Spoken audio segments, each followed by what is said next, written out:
Okay, everybody. I'm just going to start with Canvas here. Before I get started, I just have to say, I just finished listening to the book called Careless People. It was written by Sarah Wynne Williams, who worked at Facebook in its early years until 2016. Hasn't worked there since, but oh my land, the reveals that are inside that book are horrifying, but also it is a book about media ethics on steroids. So if any of you need to do any type of research or this is just you've loved this class, I just cannot recommend this book enough. It's called Careless People. Let me just I think Facebook has actually asked that they not publish any more of the books. Like there has been some legal action in play. Yeah, so there's an arbitration case. It's nuts. Like it's crazy nuts, but very, very eye-opening, very, very much about the lack of ethics at Facebook. And yeah, so again, if you need any type of research around media ethics and large social media companies, this is a brilliant, brilliant resource. Okay, I just loved it. I had to tell you about it. All right, I want to talk about just kind of what's coming up with the rest of the semester. First of all, obviously, this is a module we're working on right now. I'm going to do a lecture on this module, and then we're into arts and entertainment next week. You'll notice that we've gone chapter 7, 8, and then 10. Chapter 9, you should have read before spring break. Then we're going to be moving into AI and ethics. These are resources here, so don't look at this module and be like, oh my gosh, I have to do all of these things. The goal here is to try to like have you be informed about what AI is, where we feel like it's going, and that's only been enhanced in the last semester. Like I just did this module a semester ago, and it's only getting more crazy. So take it for what it's worth. If this is a topic that you really love, please make sure you let us know and share that in the discussions. Week 14, we're just wrapping up, and 15's finals week. So I'm really just wanting you to work on your final, which will be a reflection essay on kind of what you learned from the course. So you can kind of see we're going to be wrapping things up fairly quickly. And I have just enjoyed having you all in class. Okay, so let's get to our 30-minute lecture. This week's chapter 8, we're talking about technology, visual information, and the changing standards that we have, particularly with some of the new developments. Obviously, this chapter was written and revised in 2001, and that feels like 2011 now. It feels like years ago because things have changed so much since this chapter was even written. So hopefully there's enough here to really get you thinking about visual communication and visual communication in media and how much it affects the world around us. Okay, so by the end of the chapter, you should be familiar with the problems from deepfake technology. So many, as it's used in persuasion and entertainment, the ethical problems of point of view, file footage, and eye-washing, and the conundrum of open source journalism. I find this conundrum enhanced by the number of citizen journalists that we have trying to counter the message of legacy media being kind of like the traditional large corporations that produce media and news media for our consumption. Okay. So I don't know if you've ever seen this picture here, but this is the Pope in a puffer jacket. This is a deep fake. I think this picture is just a riot, personally. But there were a lot of people who were very, very offended by this. What had been done is they had taken the traditional robes of a pope, and they had adjusted it to look like a fashion statement. And again, for people who are Catholic, that's fairly insensitive of those of it. Like, it's insensitive of me to think it's kind of funny. Although I would laugh my guts out if someone in the leadership of my religion also did this, but I'm a little irreverent. So we are in the era of deepfakes. Like, how do you know what is real and what isn't real? Can you really trust it? This morning I was scrolling through TikTok and I found a picture of these bears. Just a ton of bears on the road, and the headline said something along the lines of, "What do the bears in Yellowstone know that we don't know?" And I'm like, this seems off. Like, something here feels off. So I did a little extra searching, did some media checking, trying to be the critical thinker that I am inviting you to be. And of course, it was absolutely fake. It was an AI generated image, and it was misinformation. This is the world in which we live. And so considering this not just in terms of like the text-based information that we learn, but also the visual information that we are exposed to. Visuals are much more persuasive than text is. So what I mean by that is, like, a headline is going to be persuasive, but it will not be as persuasive as an image to support that headline. That's part of what makes photojournalism so powerful. So I'm just going to keep reading here the next bullet point. Deepfakes use a form of artificial intelligence called deep learning. Now, again, this has only been enhanced to render moving images of fake events. Audio can also be deepfaked via what's called voice skins or voice clones. So the problem with deepfake technology, especially with media ethics, is that philosophically, deepfakes ask us to reconsider how we define truth. And I don't know if you've ever thought about it in those terms. Like, it's super fun to see those like AI generated videos of like a little tiny monkey or something that you know is fake. And it seems harmless. But if we really think about it, what we're doing, like this statement says here, is that we're reconsidering what we believe is truth. So deepfakes challenge two of our contemporary notions of truth. First, the correspondence theory of truth. And what that means, correspondence theory means it's focusing on the relationship between statements and the external world. It emphasizes an objective reality that statements must correspond to. So that means if I see that image, then I assume that what I'm seeing is true. So like the image of all the bears or the image of the Pope in a puffer coat, I'm assuming that is true because correspondence theory argues that that's the case. And coherence theory of truth. Coherence theory focuses on the internal consistency of a system of beliefs. So what that means is that we're looking for logical interconnections between statements with the system. So back to the image of the bears. I see the bears. I see that they're in a forested area in the image. I see that sometimes animals do strange things when there's a concerning event about to happen. So I can make all these logical interconnections between what I know about the world and the system in which they live, and also the social system in which I live.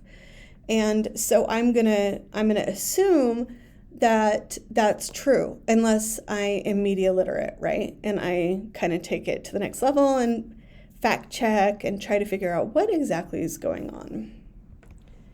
So here's an example.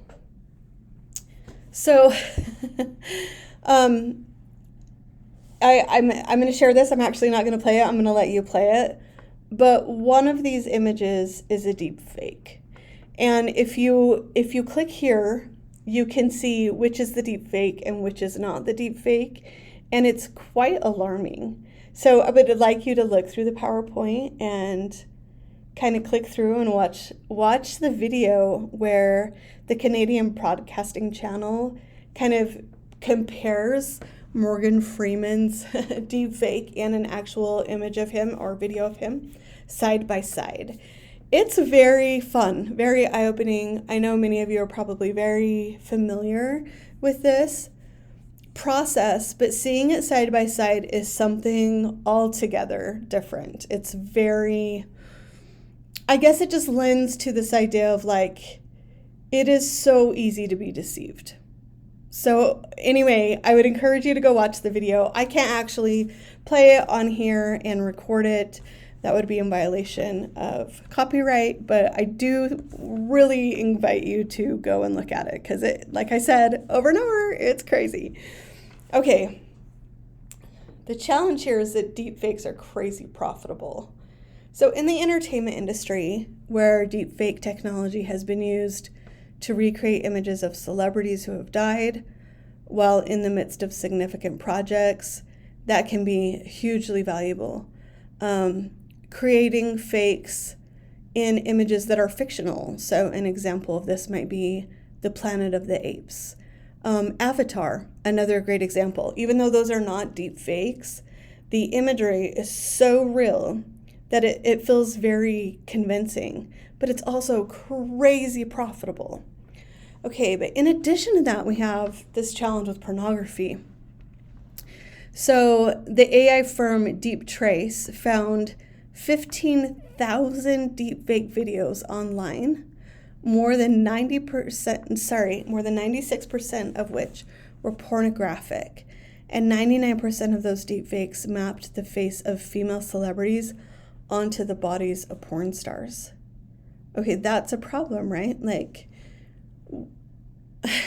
when I think of media law and the kind of just standards that we have in place, we could have never imagined this is where things would be going at the time those standards were created, which I would say, started in the 1950s and have only, been increasingly better established. In the past, if somebody wanted to stalk or abuse or take advantage of someone, they would have to go out of their way to film them, whatever the case might be. But that's not happening anymore. We're really hurting each other, or we can really hurt each other by misusing the technology that we have available to us. I thought this was really, really interesting.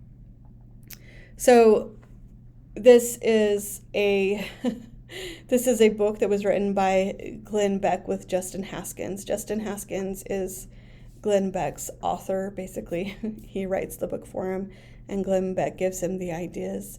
But what is interesting is that this particular book is all about how the deep fakes that we have available to us and around us are everywhere. And it's not just media that is using deep fakes, it's also the government. And if you feel like that's a very conspiracy, I can 100% understand why you would feel that way. The alarm is when we can verify that what they are talking about in a book like this or other information where people are being whistleblowers is that it is not as conspiracy theory as we once thought that it was. Okay, so let's talk about some more deepfake technology challenges. So the war that employs images is a war against trust, an effort to create a zero-trust society where people cannot or no longer bother to distinguish truth from falsehood. The erosion of trust makes it easy to raise doubts about specific events. So President Trump just released the JFK files, right?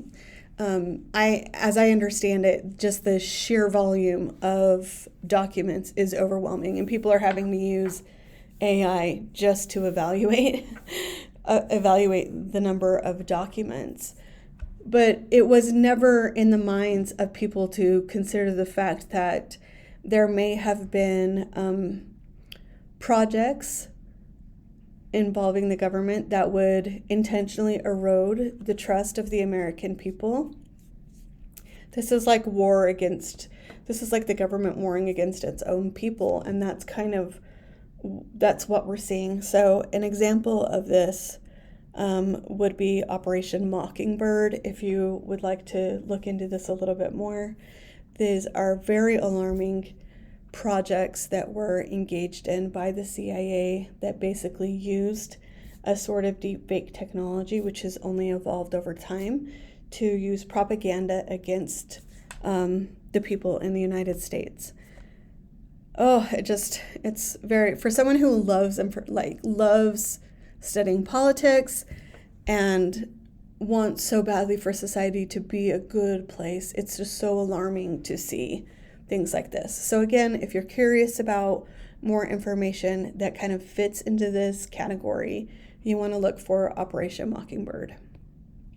Okay, so in contrast to that, we have people kind of standing up and saying, look, if large corporations are doing this just to make money, or if the government's doing this because they have some nefarious, or parts of the government have some nefarious agenda, like, who can we trust? Where can we go?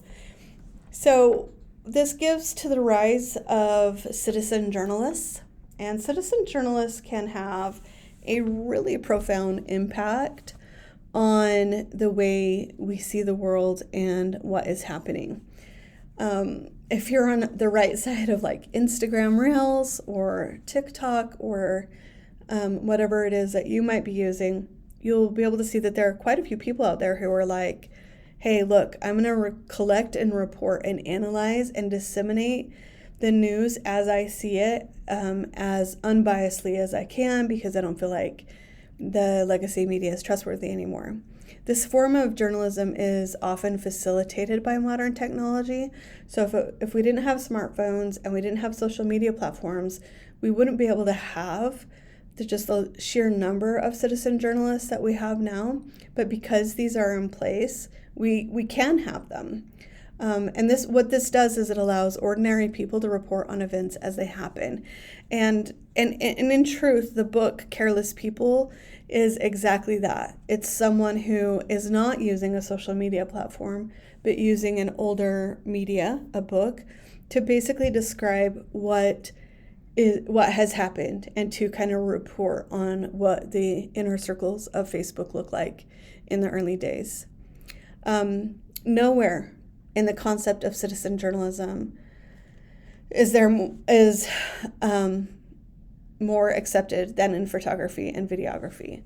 So in the past, the most instantaneous ethical decision in photography was shoot or don't shoot. So if you're a photojournalist, it's like, do I shoot this? Do I take this picture or do I not take this picture? Where today the question has added additional layers. Do I post it or do I not post it? Do I go live or do I not? Can we trust that this is an amateur video? Can we trust that even what this amateur citizen journalist is doing is actually true? And that it's not itself a deep fake, like the Bears photo. That was someone just messing with people, right? An example of this is the street tapes. So street tapes are video, usually shot with a cell phone, of potentially historic or newsworthy events. So George Floyd, so Danielle Fraser is down in the corner here. She was a Minnesota teenager who recorded on the cell phone the police officer Derek Chauvin murdering George Floyd in May of 2020. Darnella, ended up winning a Pulitzer Prize for doing that, but that is what we call a street tape. So most often these are videos that are shot by citizens. Sometimes they're shared at significant personal risk to the person, but the hope here is is to help, right? In this case, it was to document police brutality. Now, many police officers actually wear cameras on their body to reflect that their actions were ethical. But we can use this kind of approach with really anything. Okay. So street tapes and citizens as photojournalists present a very interesting challenge. Where do their ethical boundaries lie? What are their philosophies? What loyalties do they have? Any of the conversations that we've had throughout the semester would apply to someone who would consider themselves a citizen journalist. And if that's the case, then do we need more open source ethics? Do we need to make sure that people really understand what happens when they're using their phones to record an event, to disseminate information? And on top of that, what platforms they use to disseminate that information? Because that platform also has a tremendous amount of power, which is reflected in the book, Careless People. All right, so back to the presentation on the screen. The contribution of citizen journalists via street tapes is changing the relationship between journalists and their audiences. I don't know that any of you watch traditional news, but it is mind-blowing how much of traditional news is information that was gathered and presented by citizens. It fascinates me, partly because I just have been alive through the whole process of watching this change where we had our traditional journalists basically evolve into citizen journalists who are just taking pictures or video of kind of whatever is happening around them. So citizen photographers often have the earliest and sometimes the only footage of tragedies and events, unfortunately or fortunately. I don't know if you remember this quote from the very beginning of the semester, but when I was studying political science, we would say that journalists are the first lines of history. And in so many ways, that first line of history has become an even more present and early line of history because we have citizens taking pictures of things as they're happening. In addition to that, the rise of social media has dramatically shortened the time between the occurrence of a news event and the dissemination of photos or video to the public. We can find someone recording something and maybe even streaming it almost instantaneously. That has never been the case in the history of the world. So some scholars are suggesting that ethical standards, once the exclusive purview of professionals, should in this age of internet be open sourced. Okay, so what we're saying is we should all be able to work together and have all of our resources available. All of those resources might be the videos, the images, the information about something that happens. And in a lot of ways, that's kind of what we see with modern journalism, at least at this slice in history. We're seeing that it has become very open source. The challenge is that we need to make sure that those ethical standards are still applied, no matter where that happens or how that information was obtained. If something was obtained illegally, should it still be shared? Those are the types of questions that we should still be grappling with. Communication professionals do not have a premium on accuracy, fairness, and originality. And I think that's really, really important to understand. I actually have been watching a citizen journalist over the last little bit who is a medical doctor who's turned journalist, and he's not reporting on things that are happening in the medical world. He's reporting on literally everything. It's very, very fascinating to watch this individual do that. But again, he wasn't a communication professional, but he's working very hard to provide unbiased, accurate, fair, and original information. Okay, here's the other challenge. Seeing is believing. And I kind of mentioned this at the beginning of the lecture. Because of the many variables in photography, camera angles, use of light, texture, and focus, a picture is always an interpretation of reality, but not reality itself. And I don't know if you've ever thought about it in that way. So even if I have a citizen journalist taking a photograph, how they photograph what is happening is going to be an interpretation of the reality. I know this is a controversial way to say this. What if we had body cams on the police with George Floyd, and George Floyd had a body cam on, and then the people who recorded the experience also had their phones recording? Each one of those would have been a slightly different interpretation. And I'm not trying to say neither here nor there, just as a fact that those different points of view would have lended to many different perspectives. But often we only get like one or two points of view. Rarely do we get all the points of view to fully tell the story. So in that case, what the camera or the cell phone does is provide us with a point of view, a physical stance that allows us to see events from a certain perspective. This presents viewers with a slice of life free from context, and that context matters, okay? It matters so much. So that's something else that we just also have to be mindful of. And the role of journalism is to put that context back into place with the image or with the video. And in many ways, that is exactly what people have been trying to do with the various citizen journalist kind of images, photos, videos that come to light. Okay, here are some other enduring challenges that we have. So I chose this image particularly because here you have this like beautiful kitchen and this couple acting like they are just working so hard together. Look at how everything's laid out like this. I don't know about you, but my husband and I never cook like this. Never, but we've got the camera here just showing how incredibly connected they are with all their beautiful veggies over on the side.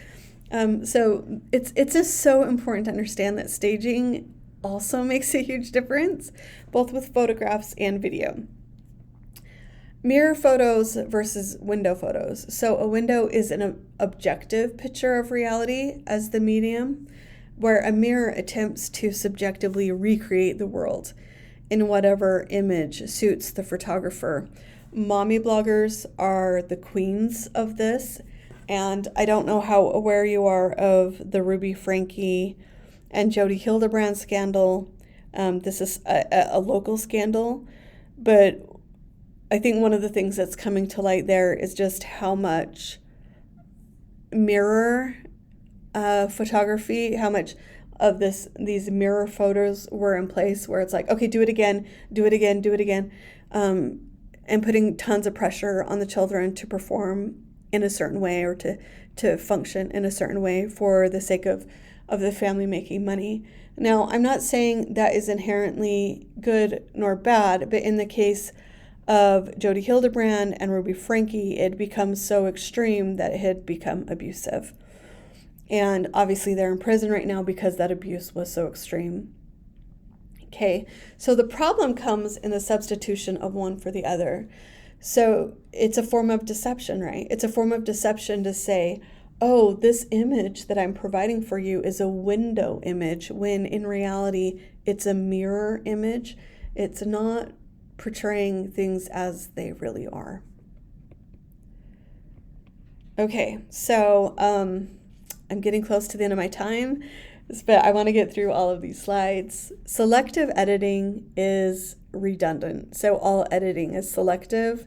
So it is kind of funny, but the idea of selective editing is the issue where one does the selecting and what predispositions they bring to the process.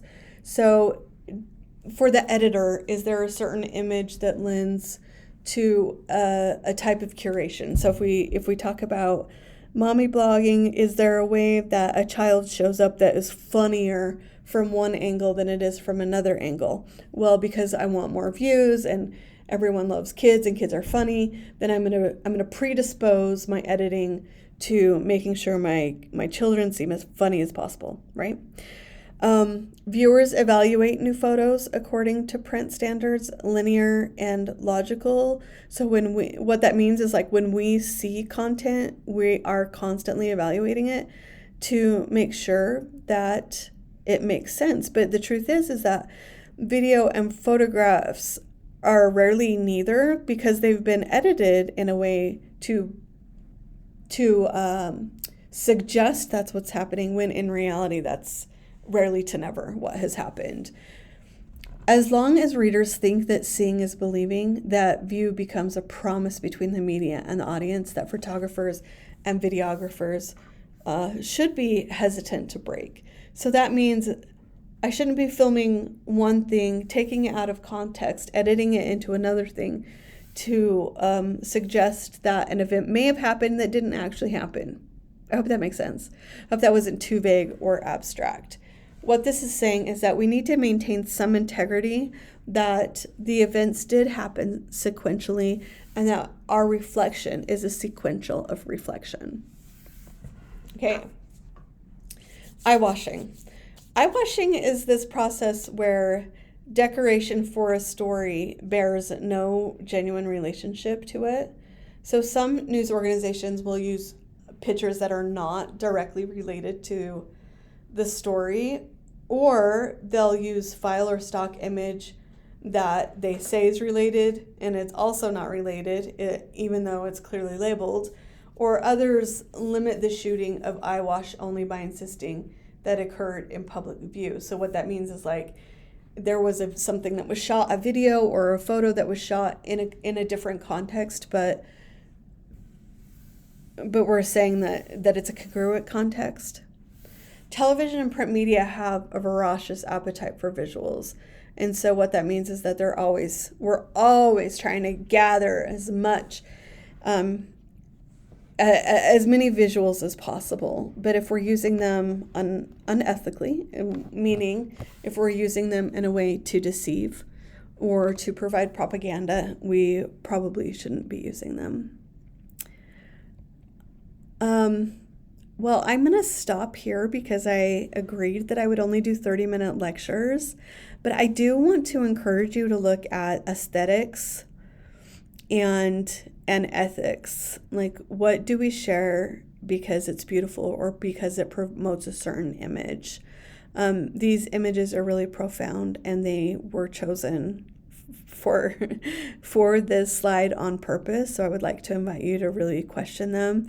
I do want to bring to your attention this one in the corner. This is an individual who died while they were on the line, and this other person is trying to perform CPR. I know it looks like they're kissing, but they're not. He's trying to save his life.